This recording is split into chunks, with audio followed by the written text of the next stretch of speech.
America is home to 33 million small businesses, the beating heart of communities across the country. And proof that the American dream is still alive.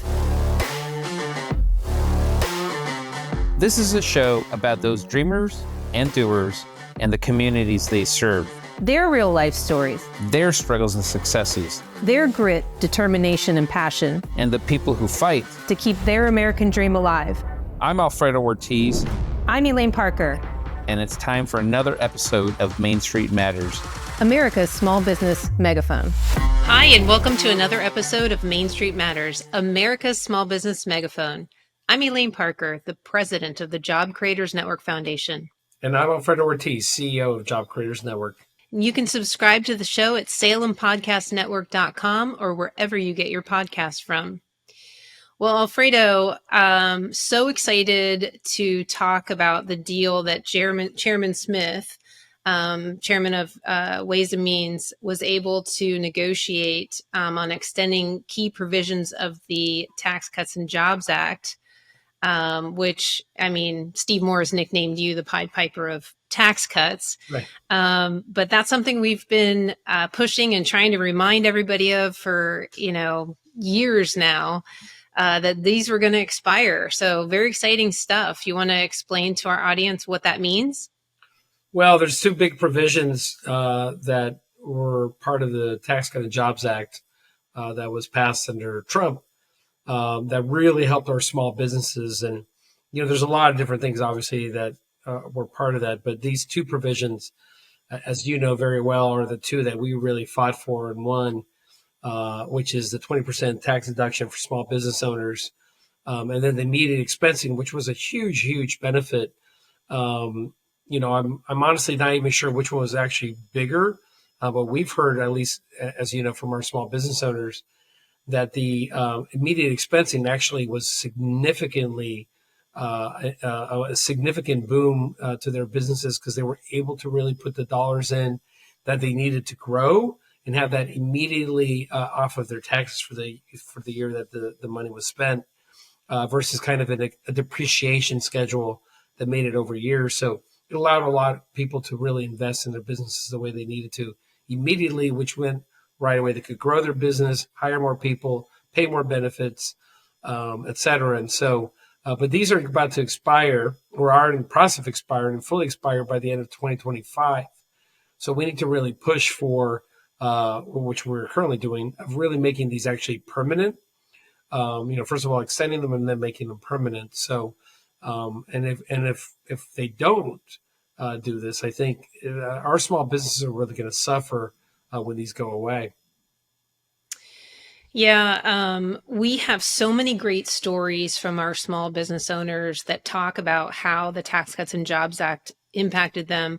But you're right that immediate expensing was described by Guy Berkebile in Pennsylvania, and his company is Guy Chemical.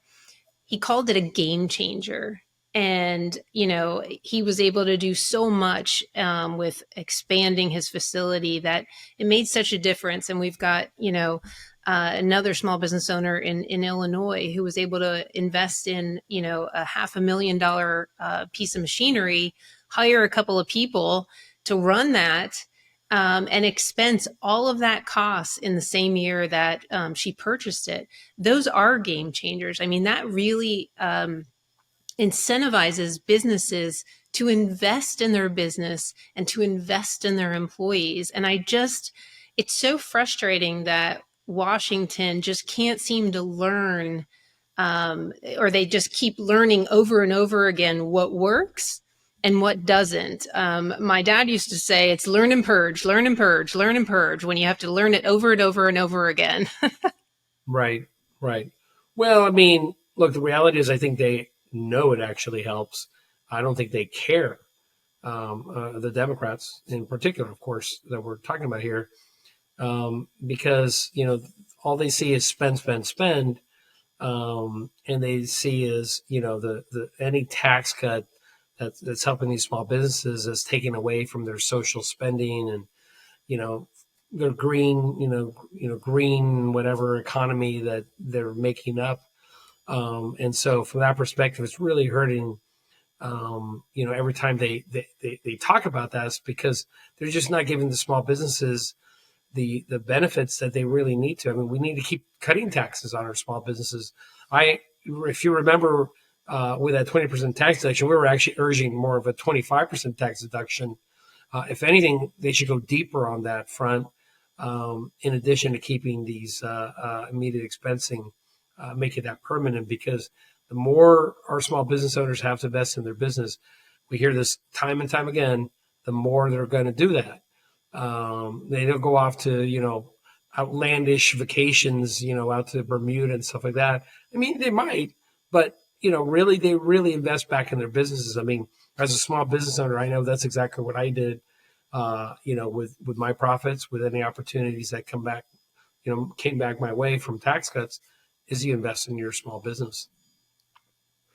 Well, hopefully Congress can come together and get this deal passed before tax day, because that's really important for our small businesses. This is a great first step in helping our small businesses, but they need to go further, and they need to get the Tax Cuts and Jobs Act made permanent for our small businesses, and even those individual tax cuts that we saw in that legislation. So hopefully they can get it together and come together for the good of all Americans. Agreed. And today we're joined by Grover Norquist. Grover is the president of the American Tax Reform, a taxpayer advocacy group he founded in 1985 at the request of Ronald Reagan. We'll be talking about the tax cut deal, more states moving away from income taxes, and when Grover thinks the Bidenomics nightmare will end. Grover, welcome to Main Street Matters, America's small business megaphone. Delighted to be with you, Elaine. Grover, thank you for being on our show. Really appreciate the time, and Happy New Year. Hey, Alfredo. Good to see you. Good to see you. Well, Grover, we have been dying to talk to you about the deal that Chairman Smith negotiated on extending key provisions of the Tax Cuts and Jobs Act, and specifically the immediate expensing. What are your thoughts on this? Sure. There's short term and there's long term. Long term, we need to continue all the good pro-growth tax reductions of the Trump Republican tax cut of 2017. That means the corporate rate, which is largely protected because that was made permanent. Mm-hmm. It also means the lower individual rates, the lower individual rates for small businesses, pass-throughs as corporations, which gets taxed at the individual level rather than at the corporate level. It's also those issues like the research and development tax credit and full expensing. We take the present bill allows us to move forward on R&D tax credit largely and expensing for another 2 years, so that in 2 years, hopefully when we have a president, we can then make everything permanent. But we do need to extend things now. We can't wait and let some of our good tax cuts lapse, because putting them back in becomes infinitely more difficult than continuing something that's already there. Now, Grover, as you know, some of the super conservatives in the wing of the Republican Party have come out against the deal, and actually, I think there's an opinion piece in the Wall Street Journal that also talks to that. What are your thoughts from that perspective on what they're saying that are pushing back on the deal? Well, okay, it doesn't make you conservative to say, I could imagine a better deal if I wrote it. The question is, was there something that you could pass through a narrow House? Republican majority is very small and getting smaller right. every month or so. And the Democrats have control of the Senate, and it takes 60 votes in the Senate to pass something with the filibuster. If the Democratic leadership didn't like it, they'd insist on 60 votes. We don't have that.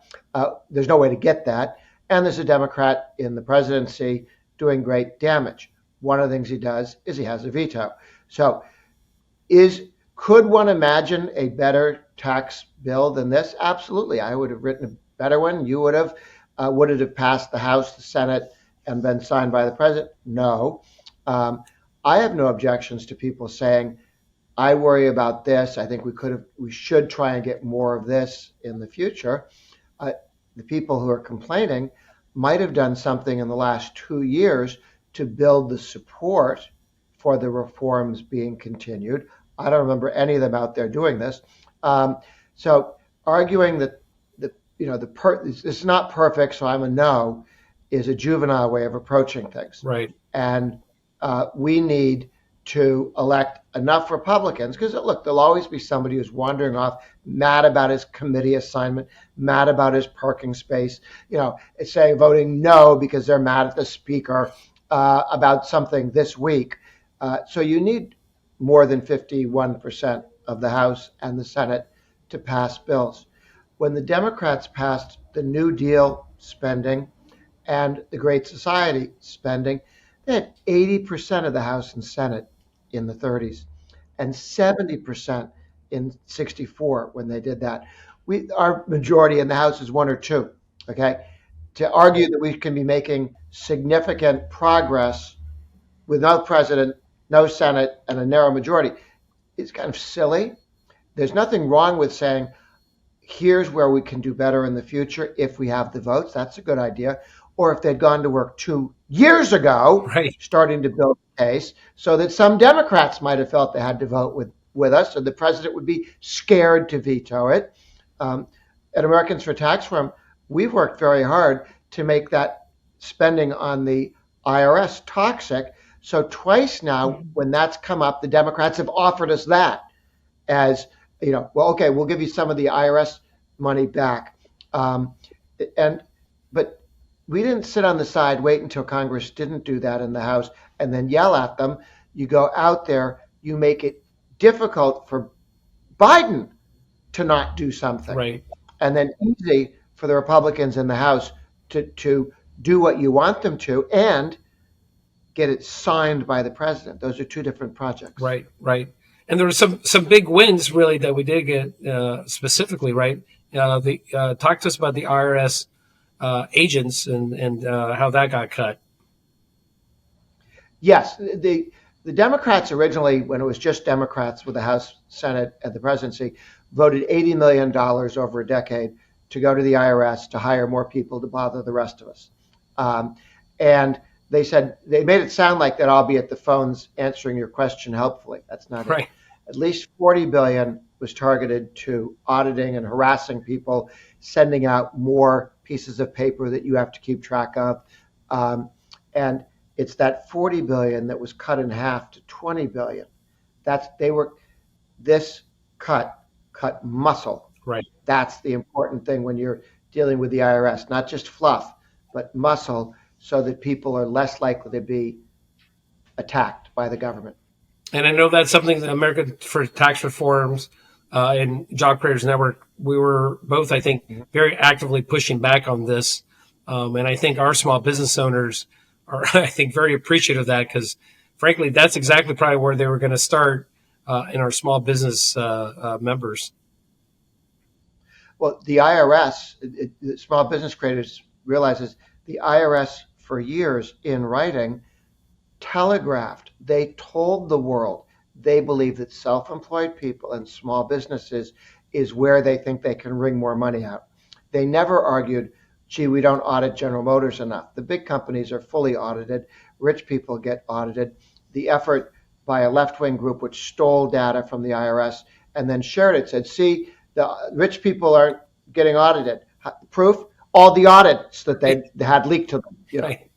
Grover, in 2018 and beyond, ever since the Tax Cuts and Jobs Act have passed, we always spend time trying to highlight and elevate success stories of our small business owners, of how the Tax Cuts and Jobs Act impacted them and how it helped them with their businesses. And just for example, we have a small business owner in Pennsylvania, a small manufacturer who, because of the Tax Cuts and Jobs Act, he was able to double the size of his manufacturing facility and give raises and bonuses to all of his employees, hire new people, and also for the first time since he had opened his business, more than 10, 15 years previously, he was able to offer a 401k to his employees.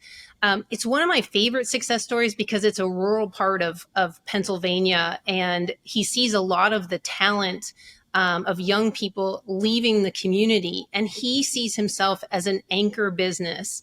And so offering that career path with a retirement to keep the youth in the community was really important to him from a long-term perspective.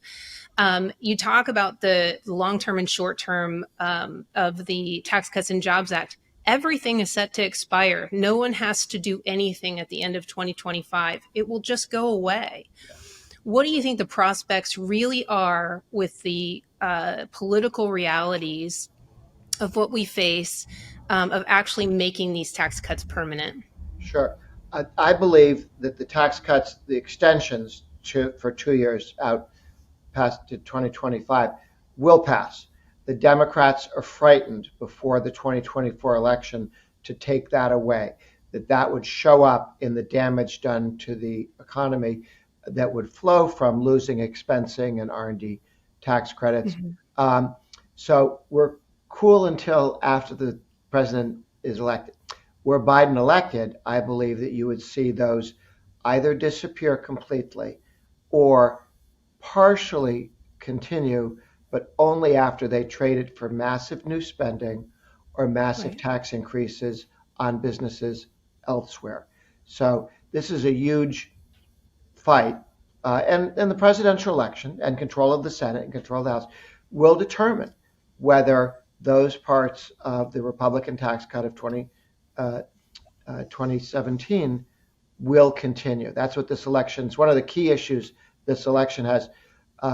Americans for Tax Reform has certainly been arguing that we should do what the President Trump wanted to do originally and take that corporate rate not to 21, which is what we got after negotiating, but to 15 or better yet 14, because Trump had said 15, but the Europeans now want to have a floor at 15. And if we go to 14, it's our way of telling the Europeans, we're not joining your stupid cartel. You can have high taxes if you want. We're not going to play that game. We're going to 14 and lower. You know, even when Barack Obama was in office, he thought that our corporate tax rate was too high. And I know you mentioned that the corporate tax rate is permanent at 21%. Yeah.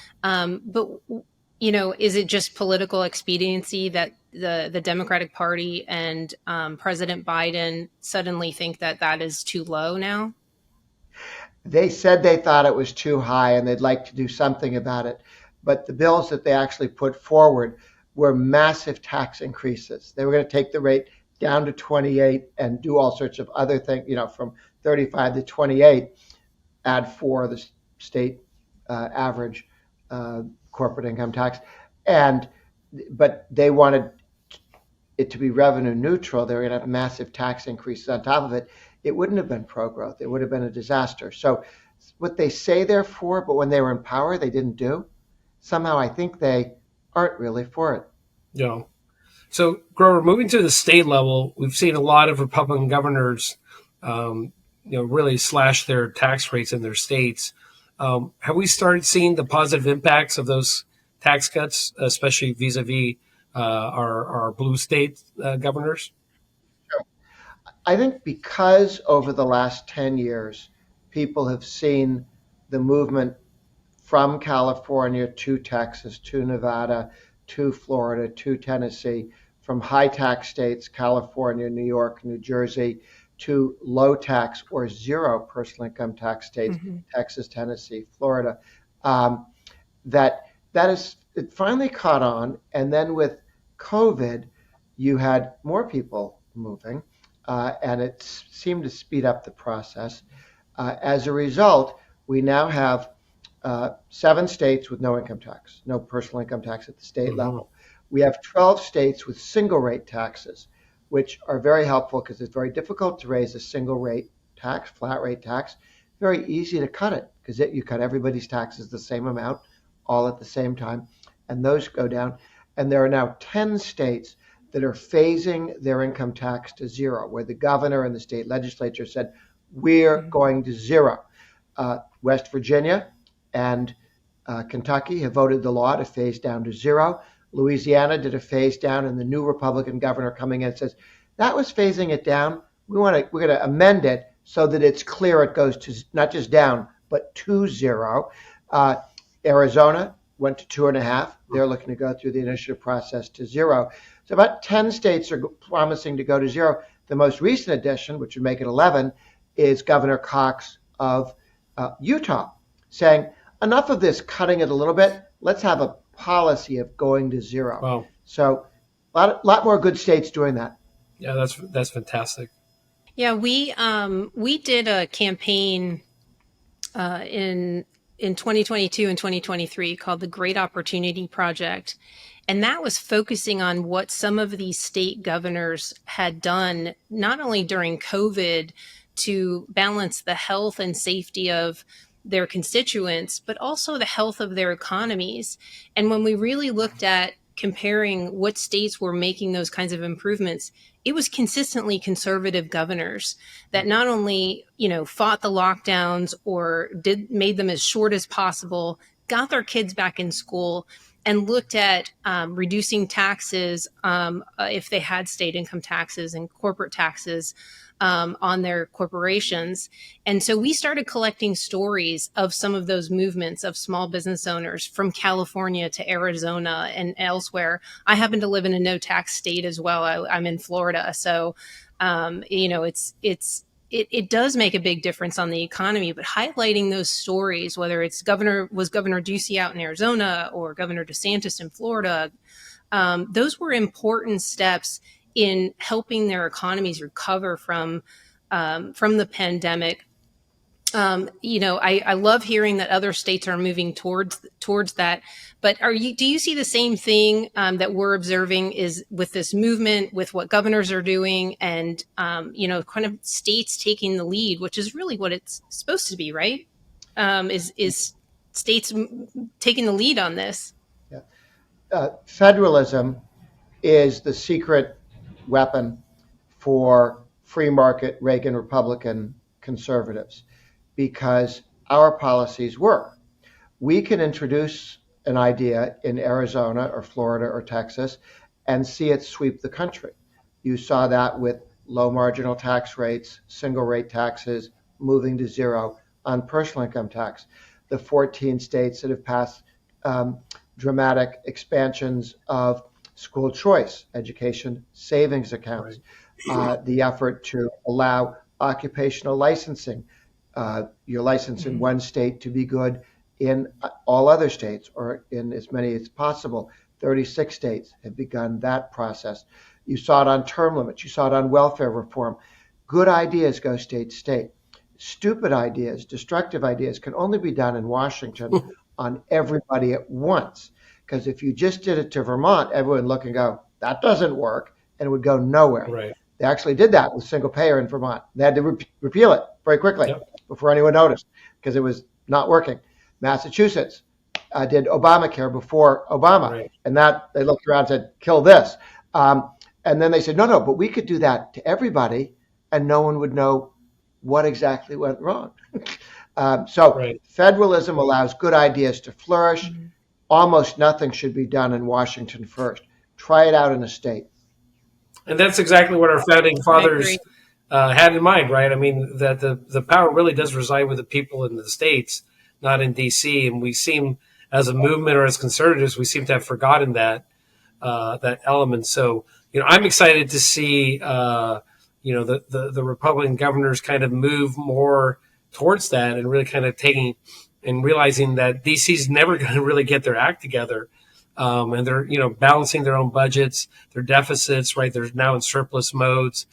And speaking of deficits and budgets on a federal level, we have a disaster, right? I mean, almost $2 trillion, we're approaching, I think, $2 trillion deficit, $34 trillion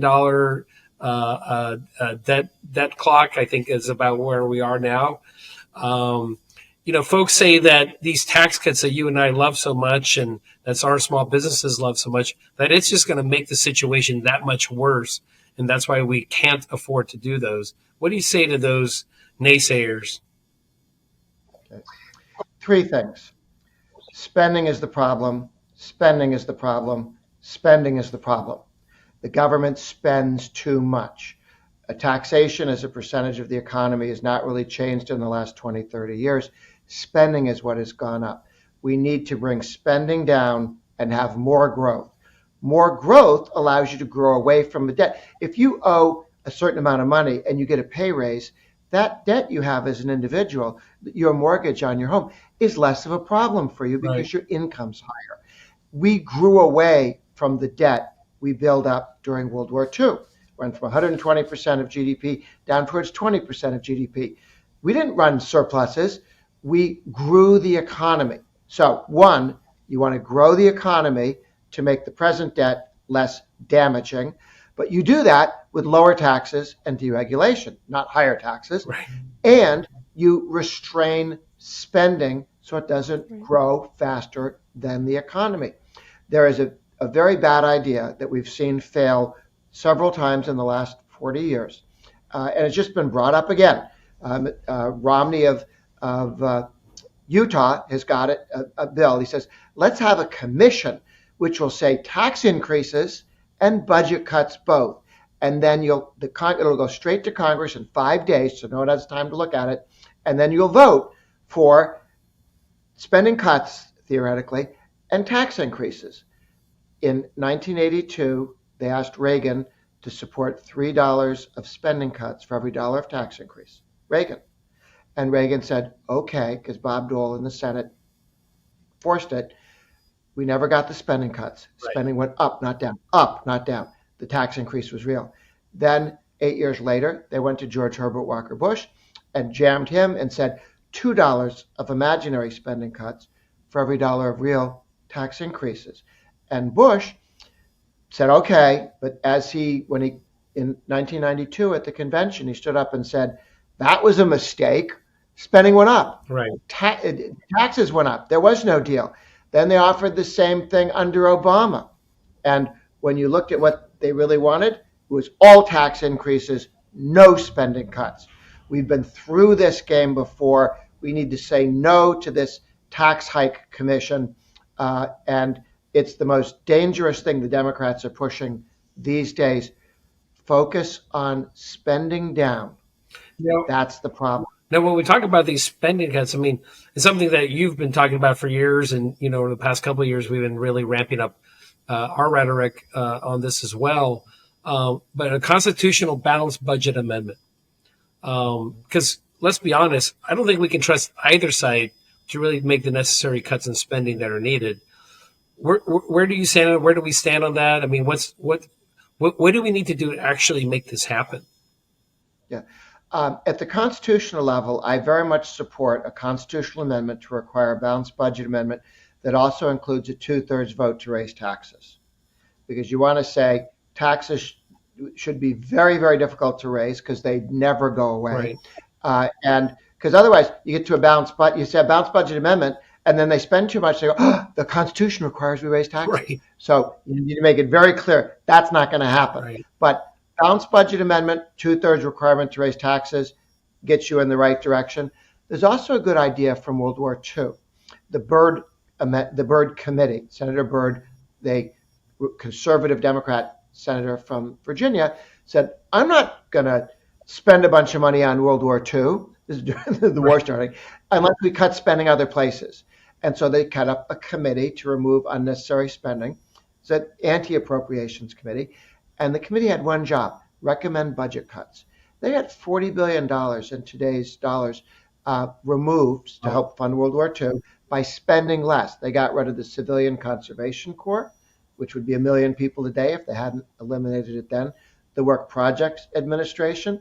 A lot of programs got ended by that. So I think an anti-appropriations committee where the people who sometimes whine, how come we don't do X, Y, and Z, they could go to that committee and make recommendations. And the one thing that committee had was a promise from the legislature, Congress, if you recommend it, we'll vote on it. We don't necessarily say we'll pass it, because that's just like 12 of you on the committee, but we'll vote on it, and the world will watch. And if you've got a good idea, we'll pass it, and we're not going to be voting for something that everybody wants and look bad by voting no. So there's a real opportunity to reduce spending with an anti-appropriations committee. You do have an appropriations committee too, but this one just for budget cuts. Yeah, no, that's fantastic. At Americans for Tax Reform, I know you take on some incredible work. Is this something that you're going to be taking on this year? Absolutely. There's been one piece of legislation in the House put forward. We don't yet have a Senate person.